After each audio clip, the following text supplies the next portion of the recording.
Hi, my name is Nathan Merrill. I'm an attorney with Easy Legacy Plan, and we've created these brief educational videos to help you understand a little bit more about the planning process and the types of things you'll be thinking about as you put together an Easy Legacy Plan. One of the questions we often are asked is, should I choose a will-based plan or should I use a trust-based plan? And there are a couple of different reasons why you might want to do one or the other. The easiest place to start is when it comes to a will. There's a saying that where there's a will, there's probate. Kind of a twist on the whole where there's a will, there's a way. But the point behind that is a will does not do anything relative to changing the nature of your ownership of your assets or the disposition of your estate until the point that you die. Then the will comes into play, and the process by which a will is put into action is called probate. And it's supervised by courted oversight and involves some legal process to make sure that the will is actually, the assets are collected in and that the will is administered properly. The trust, on the other hand, does more or less change the nature of your ownership of your assets. A trust is an entity separate from yourself, and you would transfer your assets to the trust. Although for all practical purposes, the trust is disregarded for filing income taxes, for purposes of your creditors.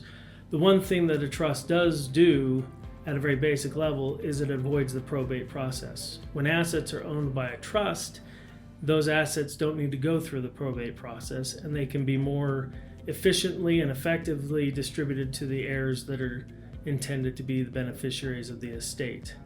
There are some other benefits to trust, though. For example, if you own property in more than one state, probate being a state-level process, if you own property in a state, you have to do probate in those estates. And so therefore, if you have a timeshare or a vacation home or you inherit property in a state other than the one in which you live, you would need to do probate in each of those states. If those properties that you have scattered across the country, however, are owned by a trust, then you wouldn't need to do that. You would simply transfer the management of that trust from yourself as the primary trustee. Then when you die, it would go to the successor trustee, and there would be no probate in any of those states. And so that's a real advantage to using a trust. Another advantage to a trust is it's completely private.